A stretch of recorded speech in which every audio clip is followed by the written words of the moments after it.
What's going on out there, everybody? We are back for another episode of The Man Who Fell to Earth, here with my co-host, Lucas. What's going on, Lucas? Nothing much at all. Episode 7. I think we only got 2 more episodes left, or 1 more episode. It's up in the air. I'm not really sure. Is it 8 episodes? I think it's 8. The weird thing is I could have sworn I saw 9, but it may be 8. At this point, I think we can only see that. Oh, no, it's 10. My bad. It's 10 episodes. Really? Yep. Oh, wow. There you go. David, see? David caught it before you did.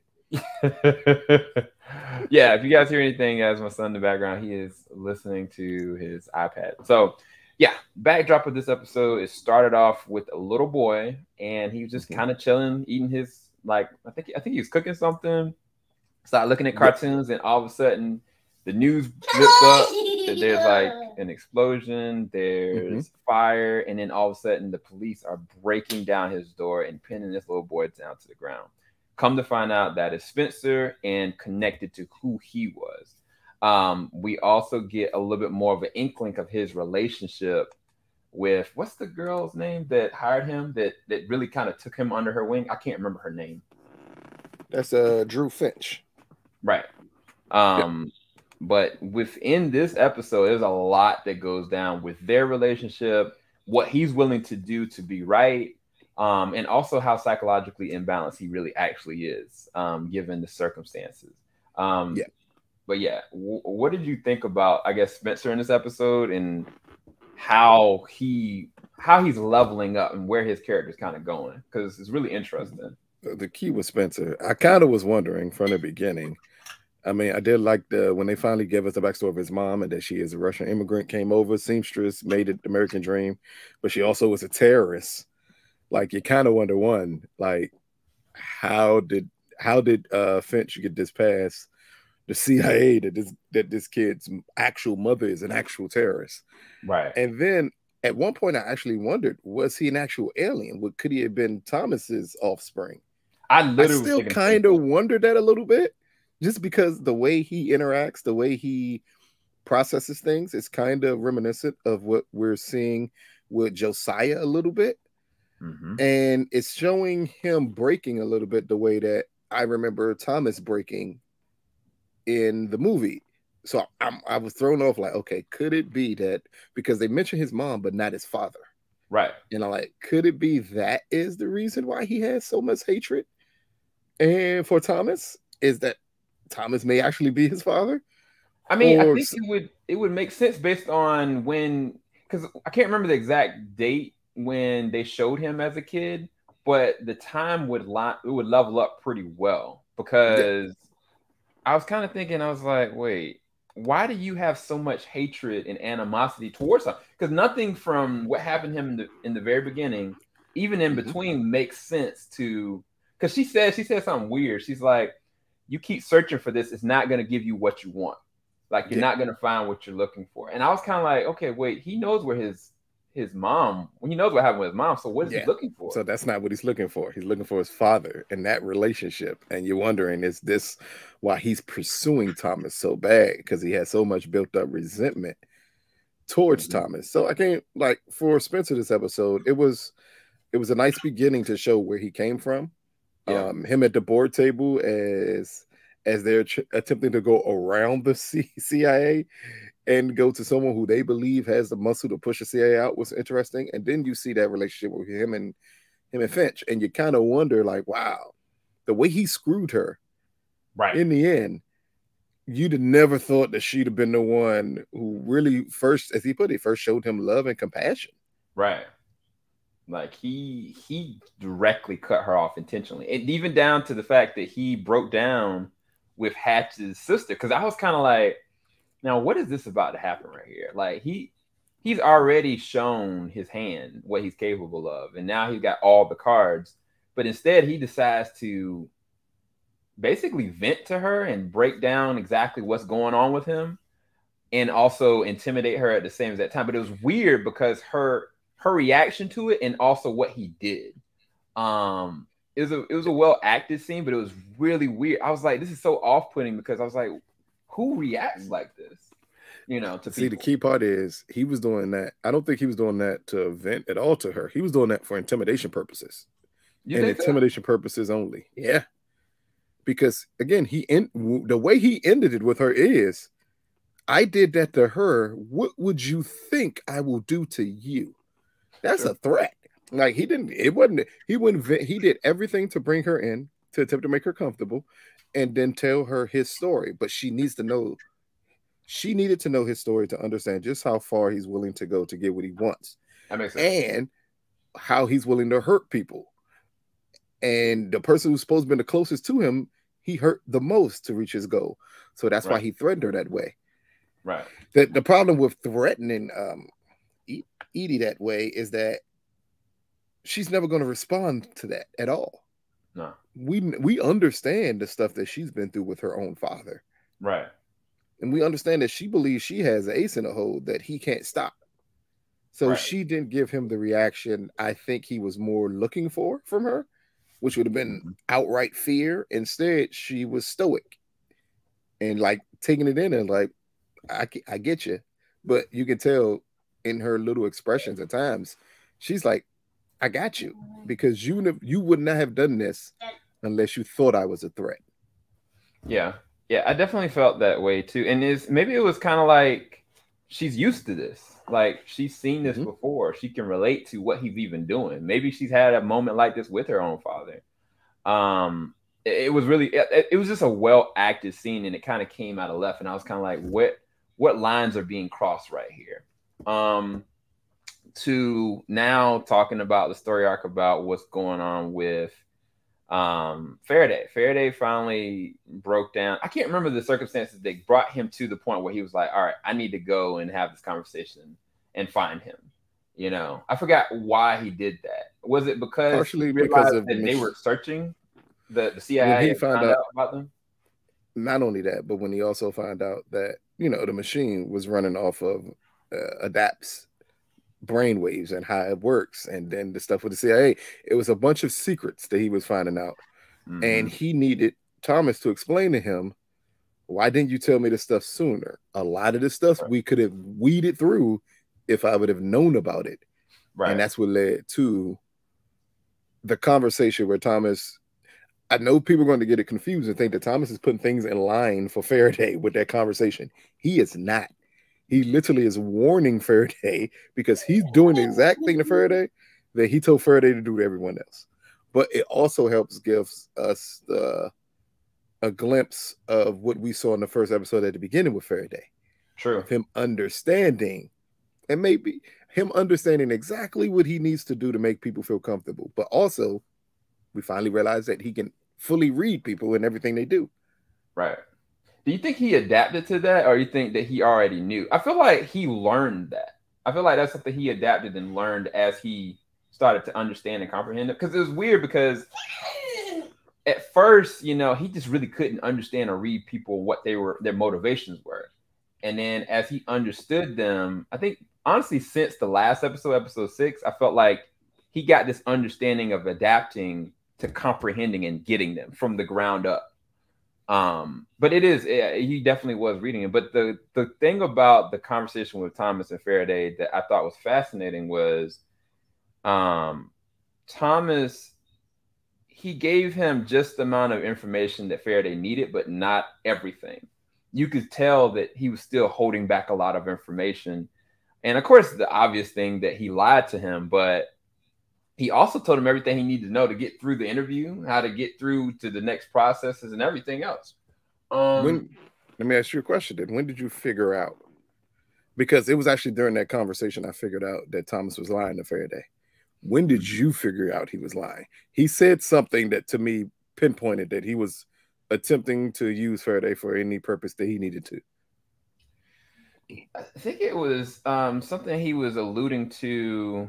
I can't remember the exact thing that he had said, but it was in that conversation that I felt like Thomas has got something else going on, and it's not lining up with what the blueprints. Because I think he even said, he was like, "Why would you give me all the blueprints, but then not give me the full story?" And he was like, he said something to the notion of like, you needed to learn like them to fully grasp what it is.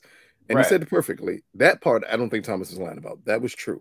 I can't tell you everything at the beginning because at the beginning you were adjusting to life. If I had told you, hey, this is what they do, you'd have looked at me like I was crazy. Yeah. And you would not have been able to comprehend what I'm talking about. So it Yeah. did take time on Earth for Faraday to comprehend what Yeah, but Thomas was talking about. he says something at the end tagline is like, "You're my special something." It You're my was special something boy. weird. It was almost as though not that he's Faraday, not that he's Thomas's son or something like that, but it was almost as though I don't know. It was something way he said it, the way he framed it before did you they pick up? Did you pick up on the point when he said he said you're my special boy, right, and he touched him on his shoulder. right. You know, that people would always tell you when you are talking to people, the way to disarm them is to touch them. It makes them feel comfortable. It makes them feel wanted. Faraday then turned around and did the exact same thing to Justice. He touched her on her knee. It was the exact same thing that Thomas did to him. It's a way to disarm you and a way for you to feel more comfortable.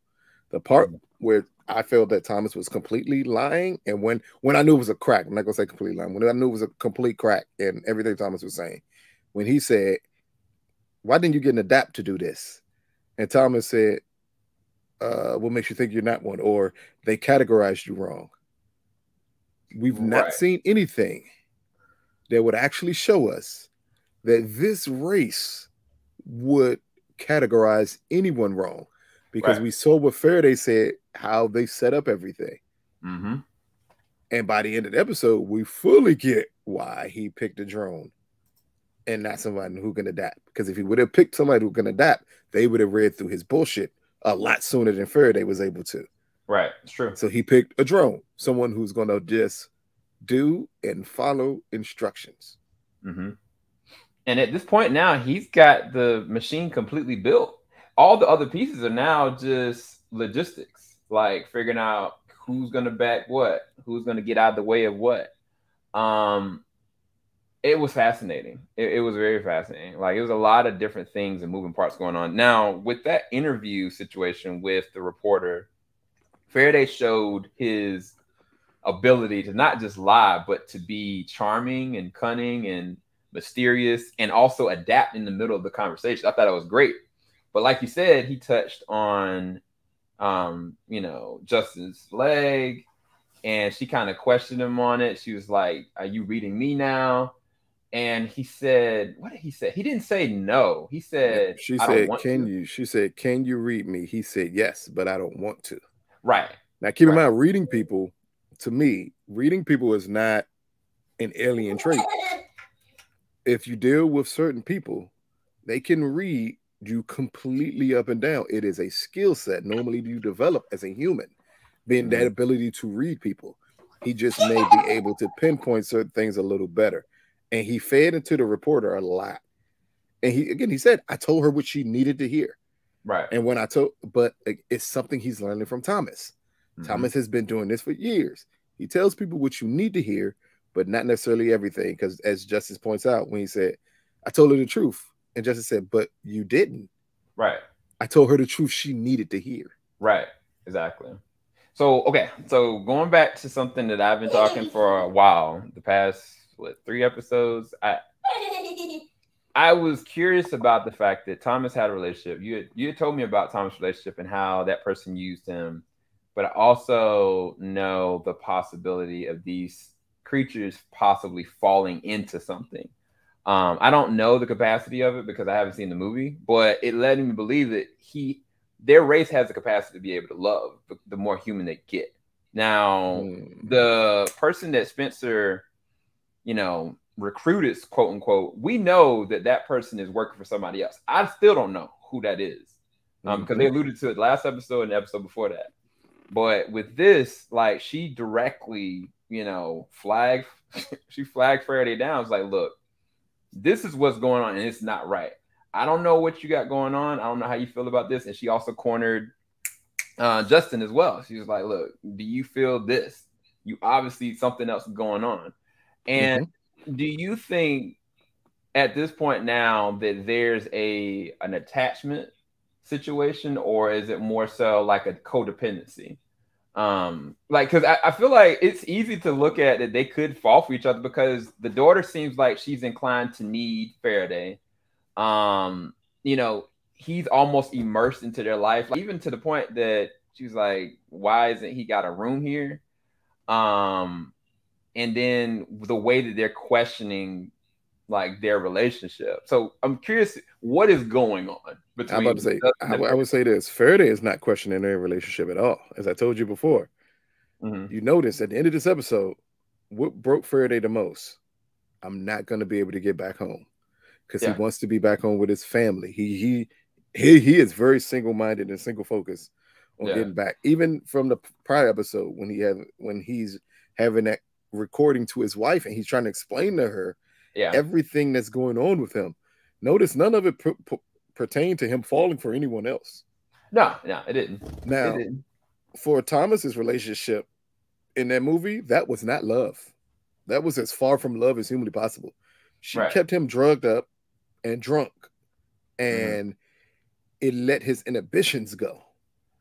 And that's what led to them having I'm not even gonna call it a good relationship. Clearly, we saw at the beginning of the season in this episode with her, the beekeeper, when she admits, like, I ruined him. Right. Like, I was being selfish. That's Mm-hmm. what ends up happening, is because they don't think and move like humans. At Mm-hmm. times, it makes humans what's the good word to look? It makes them not crave, want more attention. I'm going to use that. It's simple. Want more attention from them. But here we see Justice. She just is something about Faraday. She just can't pinpoint it what it is. Right. But if you look at him, he is very straightforward. Like, yep, Yeah. nope. Like again, I love that the episode prior you got him explaining everything, so then you can see this episode with a different set of eyes of him Mm-hmm. explaining, like, well, I don't understand why they do these rituals all the time. I don't understand why they always argue about vegetables. Like, we already know she's not going to do it. Like, why? Right. He is extremely logical in everything he approaches. Mm-hmm. But he understood at that moment when he touched her knee that it was necessary to disarm her a little bit to make Mm-hmm. her more comfortable, and it made the reporter more comfortable at the same time. Right. Yeah. Like, he did it for a purpose. Everything he's going to do is going to be for a purpose. So Right. I don't think the girl's attachment is going to, because even when she's attached to him, he's not reacting like he cares that much. No, he is not. How do I put it? He's not reacted in a way that's like, oh man, like, my heart dropped. It's more so like he needs her, period.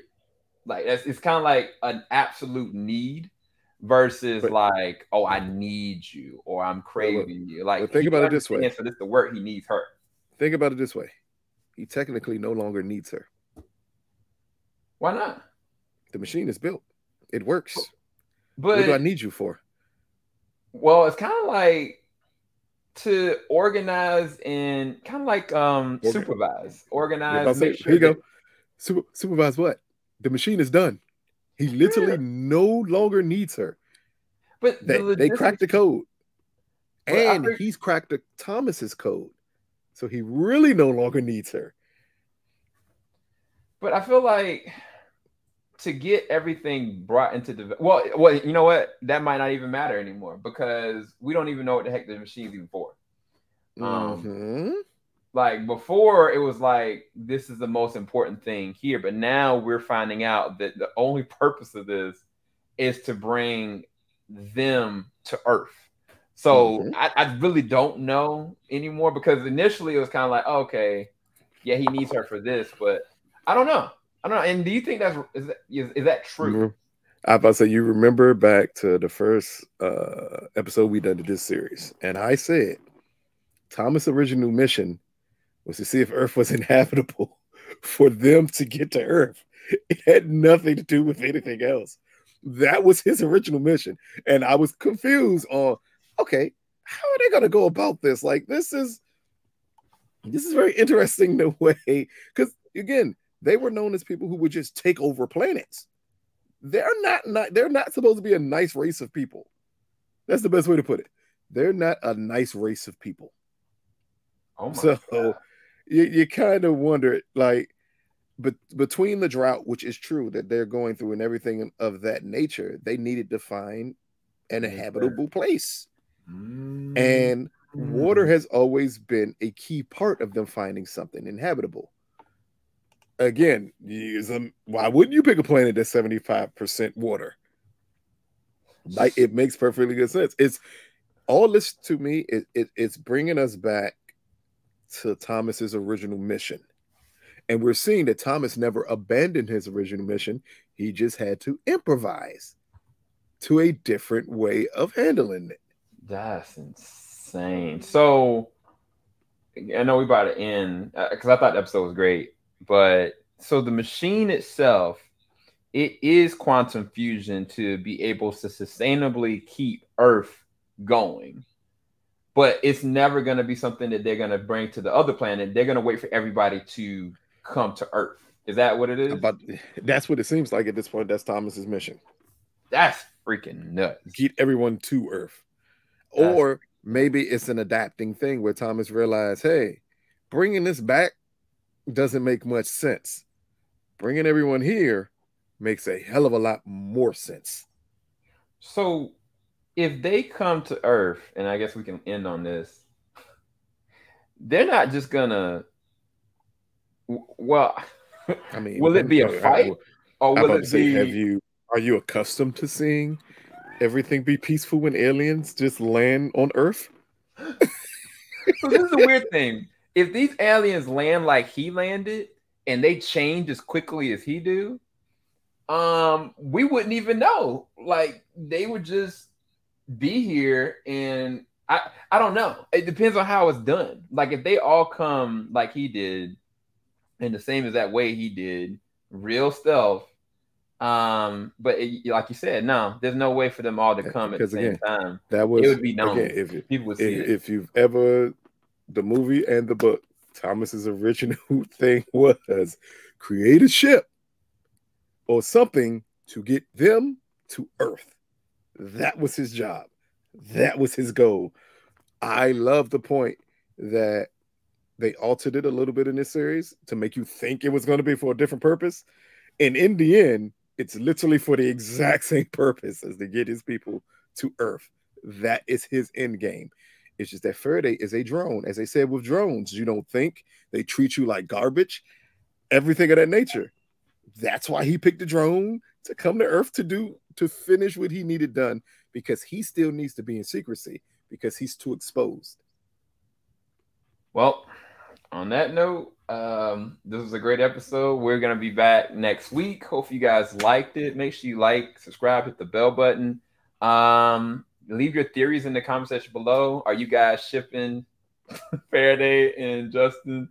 What do you think Hatch is going to do on his back end? Let us know your thoughts in the comment section below. I'm curious what you guys think. Also, what do you all think about Josiah and what he's becoming?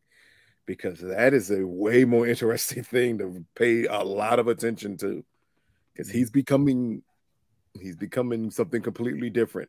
Yeah, and even Faraday said it. He's like, I'm not sure what you're going to become. And that's what I was kind of asking you, I think 2 episodes ago. It's like, is Josiah end up having to go to?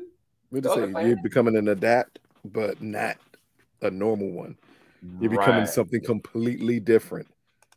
Because again, he's the first person, or the first person known so far, unless Spencer turns out to actually be Thomas's son, to have both DNAs. So what happens when you mix human DNA? Oh, crap. And on that note, hope you guys enjoyed that review. Make sure you like, subscribe, hit the bell button, and we'll be back. Peace, guys. Filing out the top of the I can see skyline, 50 mile radius on the timeline.